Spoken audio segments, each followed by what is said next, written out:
With all the offseason changes, is Clark Lea on the hot seat coming into this season?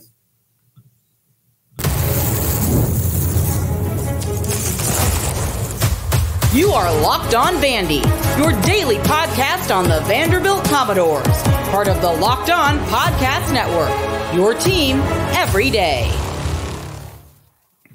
Welcome into the Locked On Vandy podcast on the Locked On Podcast Network. I'm your host, Corey Burton. Thanks for making Locked On Vandy your first listen every single day.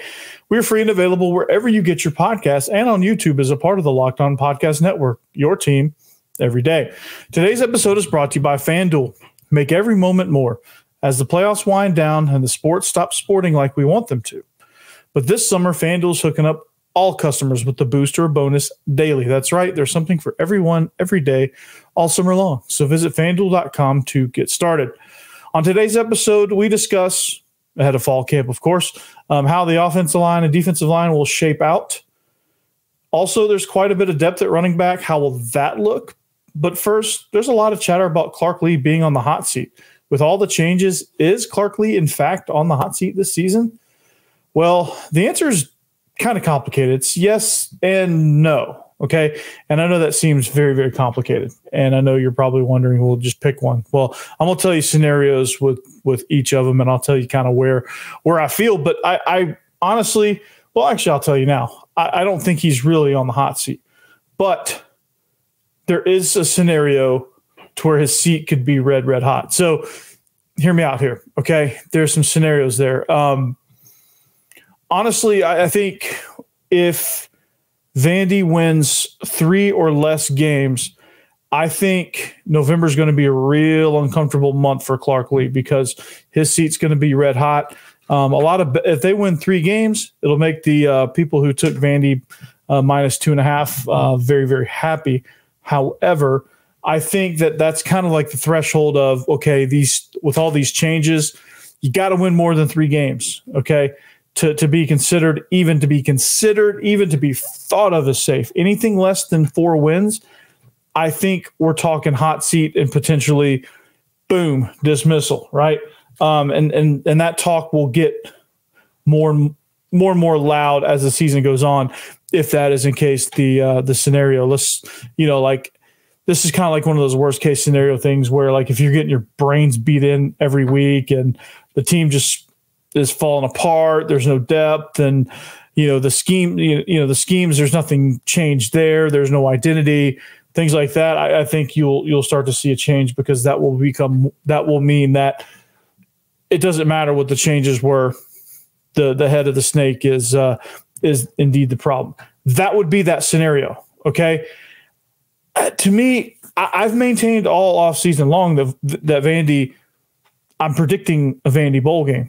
That's probably a little bullish on my part, but I feel good about these changes. I feel good about what they've done with Jerry Kill, Diego Pavia, all the strength and conditioning stuff, where I'm reading now and, there's some things with strength and conditioning that were just non-existent, like structure, right? Because like you're hearing all the guys are like, man, it's refreshing to have structure. And you can start to see, like last year, it didn't really look like they made any gains. This year, you can see this noticeable difference in just how the players look. And if there's change there, then that means there's a change in mindset. There's a change in a lot of different aspects of training. So I think, honestly, and I was talking about this on Locked On Auburn. I did a crossover with Zach Blackerby on Friday, and I was talking about like what different scenarios would present themselves as far as this hot seat debate. And I think only a disaster scenario would even welcome a hot seat topic this year. Okay. I think you win 4 games. I think the seat's a little warm, and maybe the seat heats up going into next year. Like you better see the bar goes way up, the threshold goes way up. Like, hey, it's put up or shut up time. I think with all these changes, unless worst case scenario happens, he bought himself another year. So I think realistically he has this season and next to prove that everything he's done all the change in NIL policy stuff that he's begged for, I think he has a chance to see that out because they've been so far behind that I think he's going to have a chance to see that out now that they've made changes. Like that's been a major factor. Like NIL, and people are like, oh, it's just NIL. But no, I mean, it makes a huge difference. Like if you don't participate, like you are, especially in this league, you are screwed. And this is the first time they've really legitimately competed and gotten players in the portal like that because they've been able to, start an NIL program. And that's a good thing, right? Start men's basketball. I think baseball is going to jump in. It really kind of was spearheaded a joint effort between Mark Byington when he came in. I think that was part of his requirement. Like, hey, we must participate in NIL. I think Clark Lea's been pounding the table a little bit with that too. So I think you're going to see him get a chance to play that out because I think it's fair. Like I think, the years of development have been kind of like with one hand tied behind his back. And it's like, okay, well, yeah, obviously you've been getting your head kicked in, which makes the 5-7 season that much more impressive because of the deficiencies he was dealing with and coming off COVID. COVID destroyed Vanderbilt as far as athletics goes and being able to recruit and the vaccination policies, and it was just so hard to get players here and keep them here that they got behind there too. NIL not participating in that hurt. So those factors alone, I think, give Clark Lea that leeway. Again, he's made significant changes in the entire operation. So I think it's only fair to see it out from year one to year two. He's got Jerry Kill. I think there's some assurances there. I think Jerry Kill has everyone convinced that he's going to help Clark Lea turn this thing around. And it seems like with what I'm hearing about, that might be true. I mean, they brought in Diego Pavia, who's a natural born leader. You saw the leadership he provided. I mean, he rallied a very, very solid, pesky New Mexico State team that had no business winning 10 games. If you just compare rosters, they had no business winning 10 games in Conference USA. They got shelled by Liberty in the title game. But again, Liberty is like here, and New Mexico State. I about said Vandy. New Mexico State is here. Okay, as far as talent and depth. But they played their butts off, and they brought that. And Clark Lea was like, okay, we got to upheave a bunch of things, and he brought in that culture with Jerry Kill, with Tim Beck, with Diego Pavia, with Coach Langford, with a bunch of the coaches. He brought in and a bunch of players. He brought in a brand new culture there, brand new schemes, brand new things. Did well in the portal. So I think he's going to get a chance to see all of this through only if he can get the 4 wins. Because I think 3 wins, it's a coin flip at best, and that coin flip is probably not going in his favor. 4 wins, okay, but we really need to see some improvement. 5 wins, I think you're safe. 6 wins, you're good. You're more than safe. You're good. Like, hey, we're on the right track. We're liking what you're doing.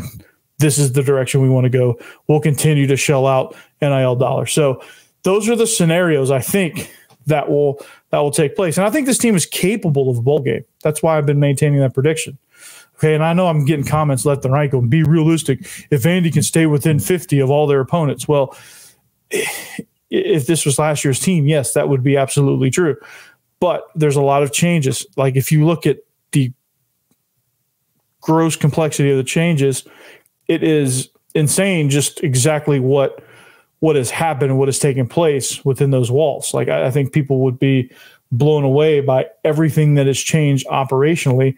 And, I think only Vandy insiders and people that have been paying attention to the program kind of understand the magnitude of these changes. So according to last year's team, who was 2-10, an abysmal 2-10 at that, and got absolutely railroaded every single game. Of course, we want to be competitive and win 3 games, right? But we all know with what's taken place, that bar is no longer there. That bar is set higher. I think with all the changes, the bar is a bowl game. I mean, the team expects to go 12-0.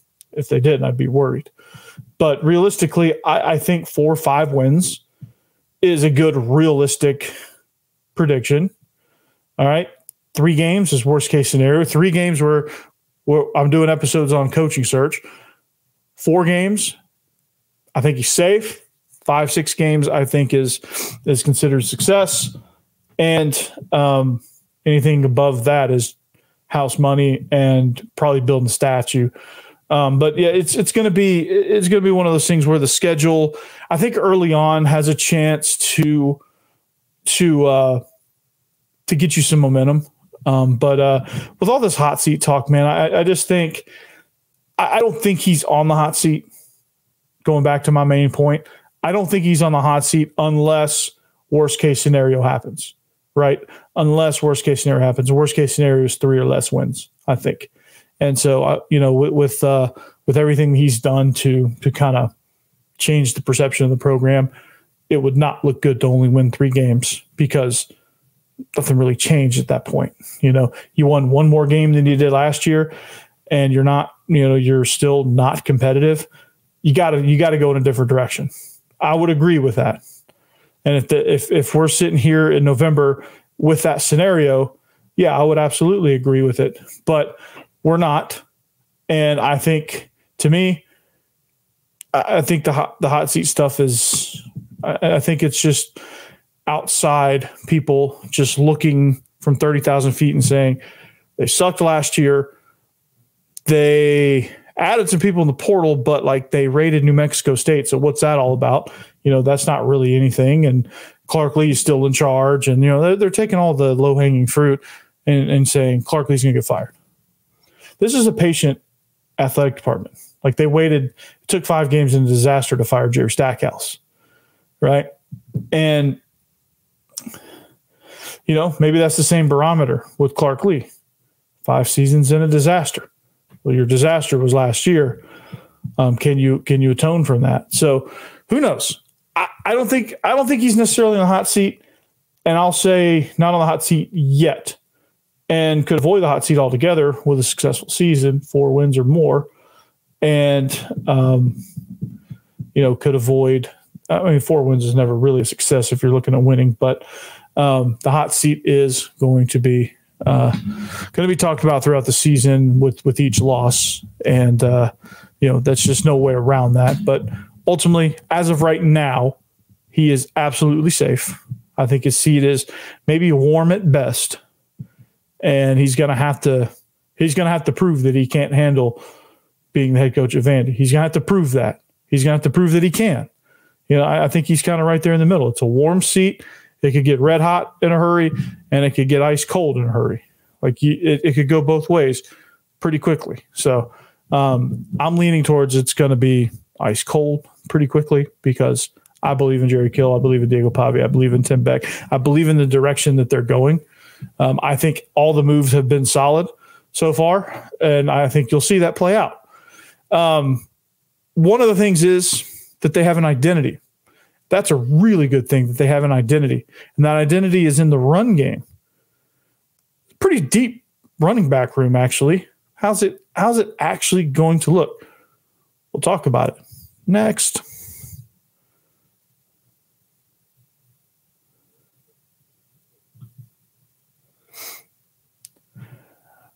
All right. Are you taking that dream vacation this summer but dreading the cost? With Ibotta, you get cash back on all of your purchase, so you can spend more time making memories this summer and less time dreaming about them.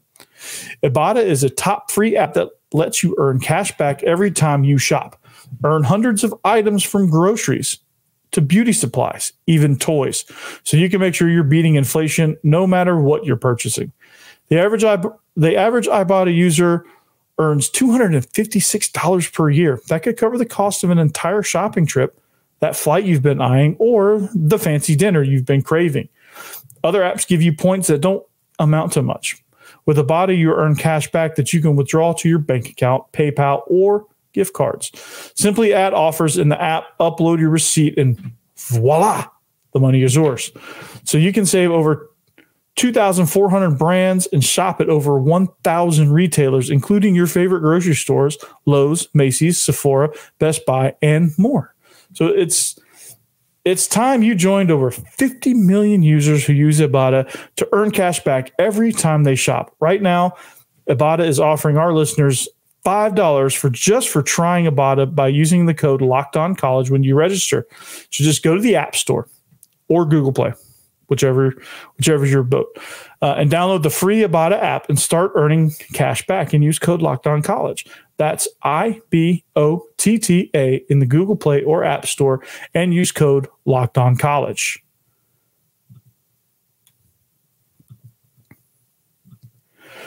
Also, warmer, sunnier days are calling. Fuel up for them with Factor's no prep, no mess meals.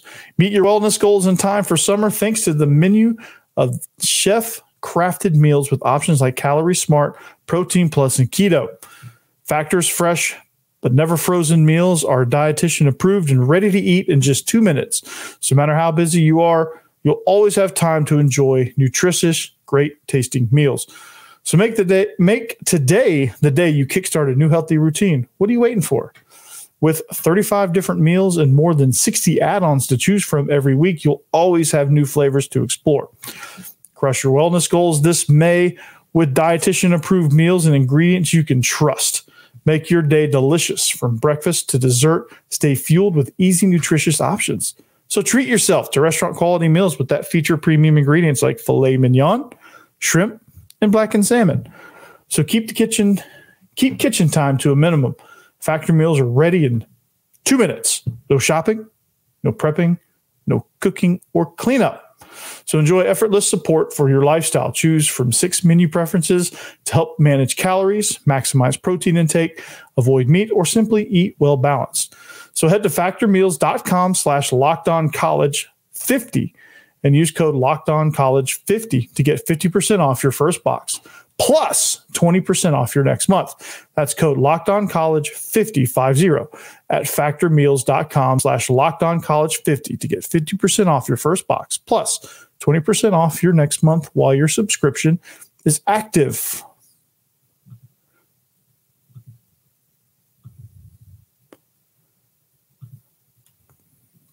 All right. Are you watching Fox Sports or ESPN on your TV all day? Do you have to turn down the volume with all the shouting? Well, make the switch to Locked On Sports today, a free 24/7 sports streaming channel program for you every day to bring you the biggest stories without all the screaming.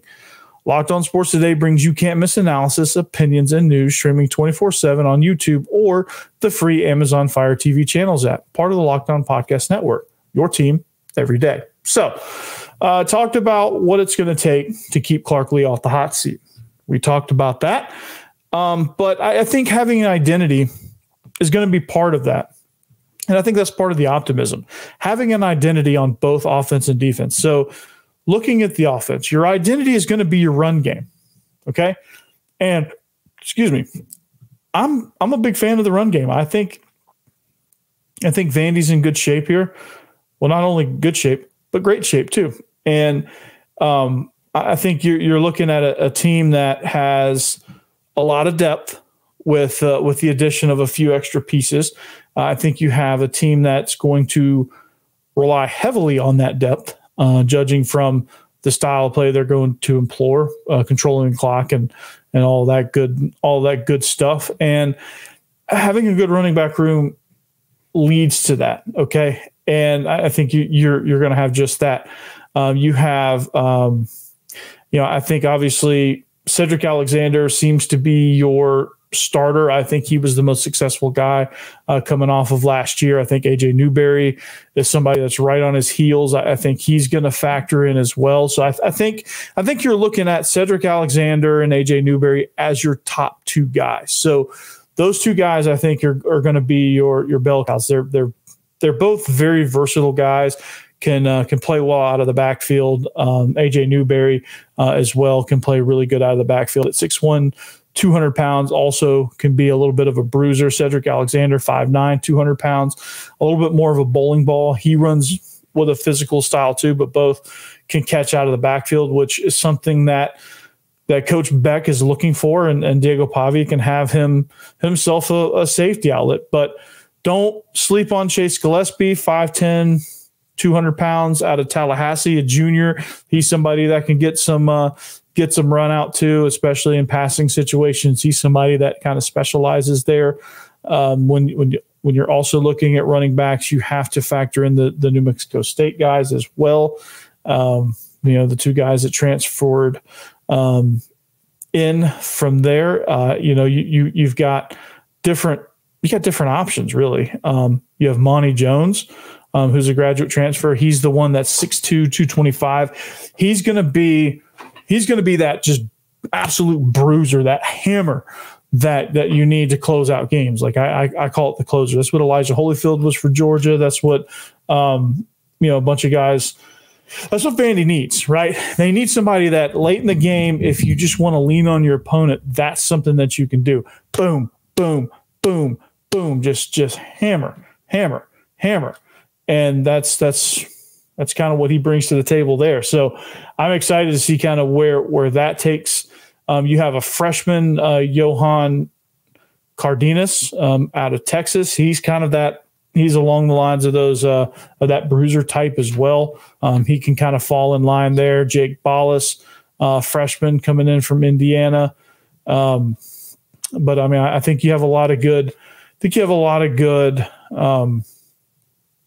lot of good options there, really, as running backs, and I think there's some guys there that can kind of really make a difference. But I'm excited to see kind of the depth of this position shake out. I'm excited to see kind of where the carries go. I think 3, maybe even 4, situationally, depending on kind of where you're at in the game. I think you can support 3 to 4. Possibly with some given situations, with Alexander Newberry getting the bulk of it, and then situational work for your other guys like your closer who's Monty Jones, and Chase Gillespie too. If you're in a shootout type situation, which is pretty possible. So I'm excited about the depth that there is at this position. I think the identity of this team is going to run through them. Pun intended. And you just have to kind of look at what they bring to the table. You have to kind of look at, hey, okay, these running backs are going to be really good. And you got to I think the question coming into to training camp is like, what situations do they thrive in? What schemes do they thrive in? Does one thrive in a more stretch zone scheme where you're kind of reading areas? Does one downhill, if you're not running power with this guy, you're just stupid, type of situation? Where do these guys fit? Where do these guys factor in? And that's going to be some questions that are answered during fall camp, especially with the new transfers. So looking forward to that. But it's not going to mean anything if there's not anybody up front blocking for them. So we'll check out the offensive line here next.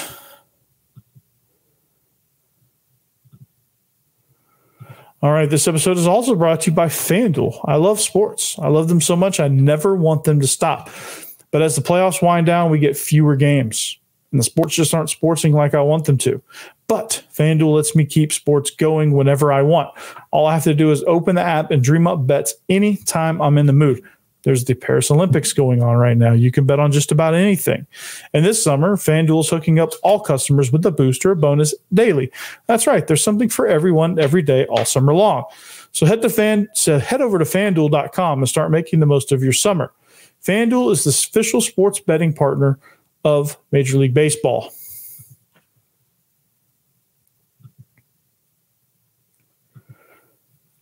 All right, welcome back. Thank you for listening to Locked On Vandy. Thank you for making us your first listen. Make sure you make Locked On SEC your second listen each and every day. We thank you for everything that you do. Everydayers, thank you, thank you, thank you. I've heard that there might be some insider stuff. Stay tuned for that. I'll let you know. I'll keep you updated on that. But thank you for being an everydayer. Spread the word to your friends. Let them know that there is actually a Vandy podcast out there that is not being a realist and actually talking to you with a positive tone. about Vandy sports, and let them know that this is the place to go to if they don't want all the doom and gloom of, oh, Vandy sucks, oh, this and that. This is not the doom and gloom channel. So make sure you keep it locked right here. So we're talking run game, talking identity, and I think a lot of the identity is going to be defined up front, on both sides of the ball. I think Clark Lea, he knows this is the most important portion of his team, especially in the SEC, and he's going to make sure that they have an identity. Chris Kleenakis on offense is somebody that's got his work cut out for him. Defensive line, I think Clark Lea can get around a lot of that, mostly just by moving guys and blitzing gaps and things like that, because they're going to really have to go hard against the run, because talent-wise, on paper, that's where they're most deficient is on the line. So they're going to have to use scheme to kind of help them as leaders emerge, as guys kind of get into the fold here. But I think you look at that and say, okay, well, we'll see how scheme takes advantage of on the defensive side of the ball. We'll see kind of where they shake out, how they're playing, style of play wise, and then who emerges within that, because I don't think they're going to play straight up read football on defense. So stay tuned for that. It's a little bit more complicated of an answer as far as the defensive line goes, because I think there's so many variables there that will dictate just how well they play and how much they contribute. Offensive line, there's only so much really you can do. So I think we can talk more personnel there, because I think guys fit in certain things. So when you look at the depth and you look at what I think if you look at what Vandy has up front, I wish they had more, honestly. But then again, like you have to look at this offensive line and say, okay, this is not that bad of a group. Okay, this is not that bad of a group. You have a pretty solid 8 guys that can really, really get it done for you. And of those 8 guys, I think, obviously you have Castillo, who looks to factor in, Stephen Lasoya, who's probably going to be your center. Cade McConnell's going to look to factor in somewhere. Gage Pitchford, coming off of injury, missed all of spring. He's gonna get into the competition. Mizell Sandoval, Grayson Morgan. You've got Mitchell. You've got Stephen Hubbard. Glenn Seabrook's going to be on defense. Chase Mitchell is going to be a guy. I think those are the names that you're looking at that are going to really get a bulk of the playing time there. I think you have some other depth guys like CJ Williams is a freshman from Deerfield Academy. He's 6'6", 340. He'll have to cut a little bit of weight before he can really contribute. You have Anthony Miles, who's a sophomore, who didn't really give you much, but I think he can kind of develop as a depth guy. Josh Raymond coming in as a freshman from Orlando, 6'4", 280, somebody that can kind of really develop into an interior guy.